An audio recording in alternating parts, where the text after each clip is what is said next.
ভাৰত চীন সীমান্তত যিটো দৃশ্য এইমাত্ৰ আপোনালোকে দেখিলে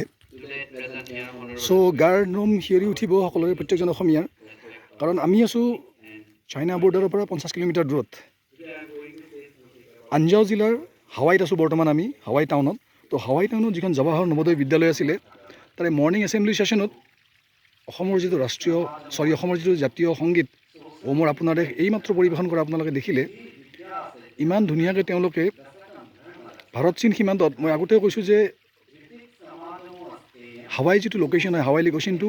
চীন সীমান্তৰ ফালে আছে ছেকেণ্ড লাষ্ট টাউন হয় এইখন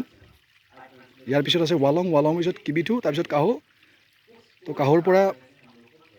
ম্যানমাৰ চীন আৰু ভাৰত সীমান্ত তো যিখিনি ষ্টুডেণ্টছ আছে ইয়াতে মেক্সিমাম মিচিমি সম্প্ৰদায়ৰ হয় দুই এগৰাকী মেয়ৰ সম্প্ৰদায়ৰ আছে তো কাহিনীটো খুব ভাল লাগিল এইটো কাহিনী যে ইয়াতে আছামিজ লেংগুৱেজৰ টিচাৰ আছে ইয়াতে আছামিজ লেংগুৱেজৰ ক্লাছ হয় ক্লাছ 6ৰ পৰা ক্লাছ 10লৈকে তো এই কাহিনীটো দেখি পেলাই আমি সঁচাকৈ আনন্দিত হৈছোঁ আৰু লগতে ষ্টুডেণ্ট যিখিনি আছিলে তেওঁলোকে ইমান ধুনীয়াকৈ গীতটো পৰিৱেশন কৰিলে আমাৰ অসমৰ জাতীয় সংগীতটো সঁচাকৈ গৌৰৱৰ বিষয় যে অৰুণাচল প্ৰদেশত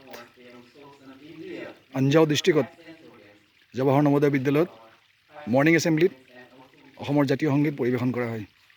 ধন্যবাদ জনাইছোঁ আকৌ বহুত ইনফৰ্মেশ্যন আছে আগৰ ফালে আমি ৱালঙৰ পৰা কিবিথুৰ পৰা কাহোৰ পৰা দঙৰ পৰা নতুন নতুন কাহিনী শ্বেয়াৰ কৰিম